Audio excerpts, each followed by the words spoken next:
one major source of underlying tension in families arise over who has control in the most trivial and the most serious of family things. This vie for control, which is a modern disease. It's a real modern disease. I think it kills so many families and so many spousal relationships before they even start properly. And ultimately, one person will give in, or the fight will be a brutal fight for a real long time. Giving in for the sake of peace is really a false peace. But sometimes people say, boy, you see me, I ain't able for the drama. I just ain't able for the drama. It's easy for me just to humble myself and say, anything you want, yes? That way you want, there we go. Oh, you don't want it anymore? All right, let me go this way instead. But that's not a real peace. And it's not a real spousal relationship. And it's not a real call for the family in our time.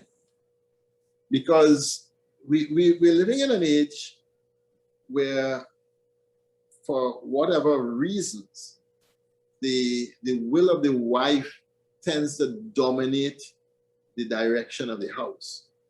We used to live in an age where the will of the father used to dominate the direction of the house. And I think both of these are terrible. Yeah. Both are bad. I agree with you.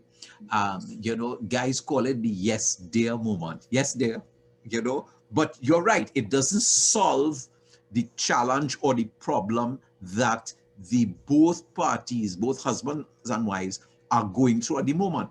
And therefore, one just puts it under the carpet, shovels it under the carpet, and then guess what? It is going to explode at some point in time, or somebody is going to walk out. And sometimes it's something so simple that, okay, it's going to be rough in the beginning, right? Because we have to let the egos come down and the pride and all that kind of thing. But if we sit down and we dialogue, it always works out better. And then when you're finished with that, oh boy, it's joy. It is never as big as you thought it was in the first place. You see, St. Paul, speaking to husbands and wives in Ephesians 5, he teaches, submit to one another out of reverence for Christ. He never says one submit to the other or the other submit to the first. Submit to one another in reverence for Christ. And I don't think we hear this. And in this sense, that the husband submits to the wife and the wife submits to the husband. Why? Because they're both trying to discern the will of God in the marriage and in the family and in the decisions that they're making.